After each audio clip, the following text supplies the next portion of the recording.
Well, hello everyone, welcome back. My tomatoes are finally starting to really do something and they're catching up with me. So I'm gonna be canning tomatoes, maybe salsa. I haven't even decided how I'm gonna use them yet, but I have to use them.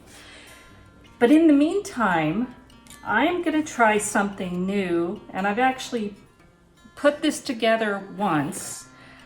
My pastor was speaking to me a couple weeks ago, and he knows that I love to preserve foods. And he was telling me about tomatoes he had when he was on his mission trips to Russia. And he said, you just reach in and you grab a tomato and it's just so good. And I was pretty sure I knew what he was talking about after he described what they do with them. And they just leave the jar sitting out. Now it's colder in Russia than it is here, so that's something I have to consider after they are done. But what I'm gonna be doing today is I'm gonna ferment some tomatoes along with some garlic and basil. Now, he wanted his just plain, that's how he had them in Russia, so that's what we did for him. And I used a gallon jar because he really loves them. So he's got his fermenting for about a week now.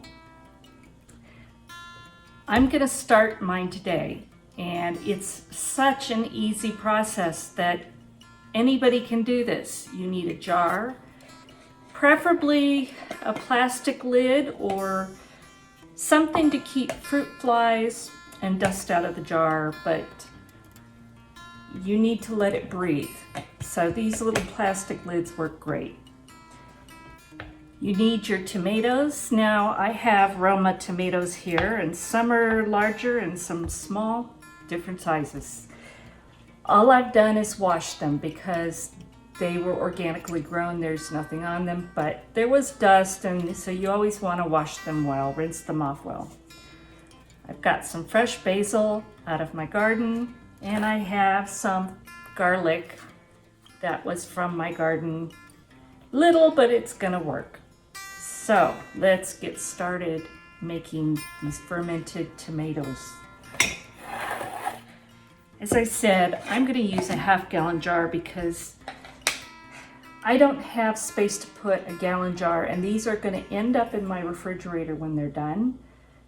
And I don't wanna put a gallon jar in there. So this year we're doing a half-gallon. Unfortunately, I have a supply of jars on hand, so this whole COVID mess didn't affect me because I had what I needed. So I hope everybody's learning from that, and that get your jars and lids and all your supplies early. Don't wait until you need them. So all I'm going to do now is I have some sea salt, and I'm going to add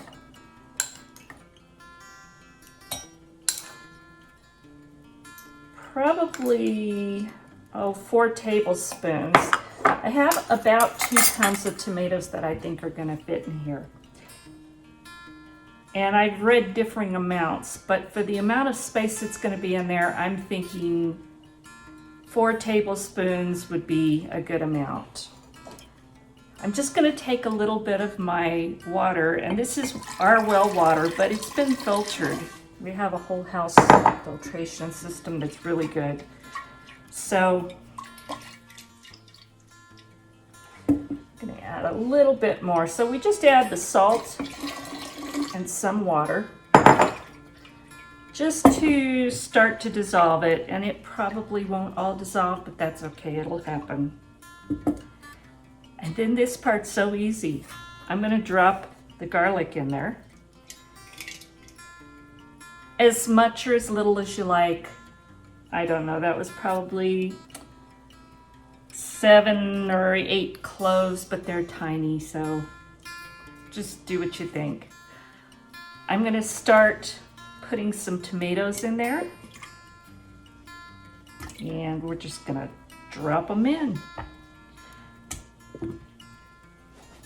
And then we'll add some basil as we go.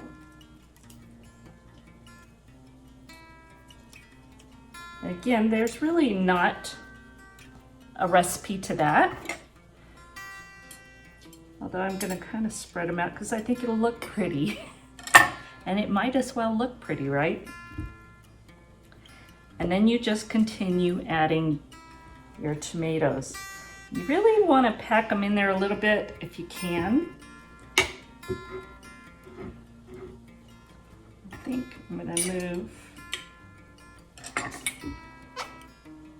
that one around.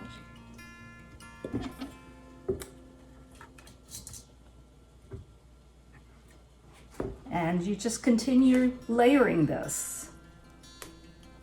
And this basil smells so good. I just picked it. We've been enjoying caprese salads with fresh mozzarella, basil, and tomatoes from the garden with some balsamic vinegar. And oh, it's one of my favorites. I love that stuff.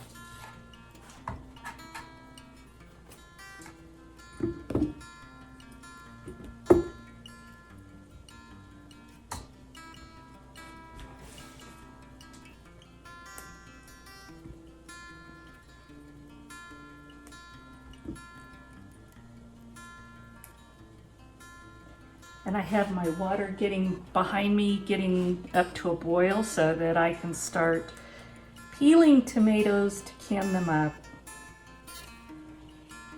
Because I'm going to be busy for a while.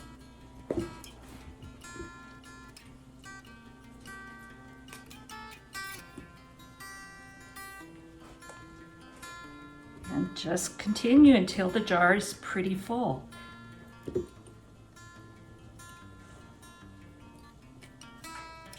And you can press down on them. You don't want to completely squash them, but you want to get them packed pretty firm. And this was a guess, so I think I did pretty good for a guess.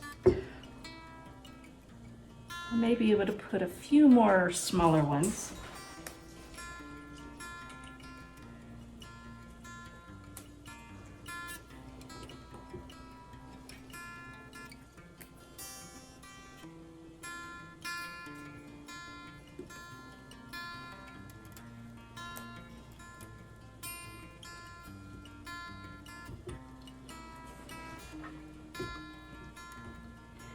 And I think that's all I'm going to put in there because we still have to put a weight on this because you have to keep these submerged. So now I'm just going to go ahead and fill the jar.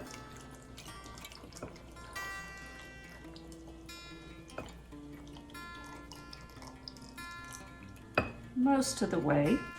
And then I have these glass fermenting weights, but for my pasture, for the gallon jar, I used a Ziploc bag, freezer bag with water in it to weight it down.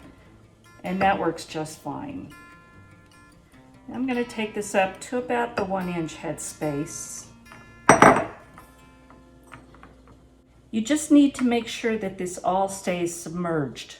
You don't want them coming up to the surface. And I'm going to shake it a little because there's probably air bubbles.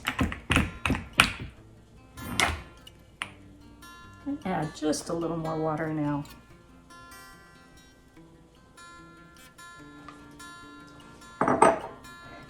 And honestly, that's it. Now I'm going to put this lid on, but I'm going to put it loosely. You can hear it shake.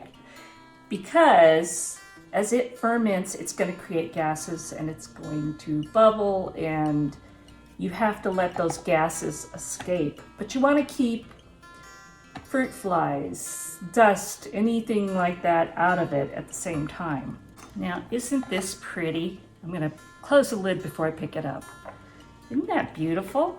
I am going to shake it a little bit every time I walk by for several days to a week. And I am also reloosening the lid. I'm going to leave it in a dish. And I have these little tart dishes. They're really cute. I like them. So I'm going to have it sitting in there because as this ferments, there's very likely going to be some spillover.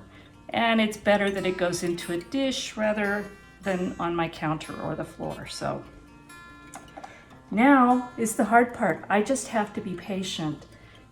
Wait 3 to 4 weeks. This is going to be at room temperature. Again, as I go by, I will shake it a few times with the lid tightened and then loosen it again, just to make sure that the salt stays dissolved, but it's pretty well dissolved now. That's it. And then after it slows the ferment, and you'll be able to tell because you won't see as much frothing and bubbling. At that point, the best thing to do is put it somewhere cool and dark. Mine will go in my refrigerator. But then you have fresh tomatoes, and in my case, they're gonna be Italian style with the basil and the garlic. I'll have them as long as they last. So, and they will last quite a while. From what I'm hearing, probably a year, if you don't eat them. These aren't gonna last that long, I don't think. So, I hope this is something you can give a try. It doesn't take a lot of equipment, it doesn't take a lot of money. Again, you could use a quart jar if that's all you have. If you've got a gallon jar, that's wonderful. Tomatoes out of your garden, with or without basil and garlic. Some pure salt, and I use sea salt. You can use canning salt. You do not want to use iodized or anything like that. You need pure salt. Filtered water. You don't want chlorinated. So in my case, it's filtered from my well, but you could use bottled water, whatever you have. That's it. So I hope you give this a try. I hope you learned something. Thank you for watching, and if you like this video, please let me know so I know more of what you want to see. Give me a thumbs up, and be sure and subscribe so you know every time I upload a video. Thank you for watching. God bless, and we'll talk soon.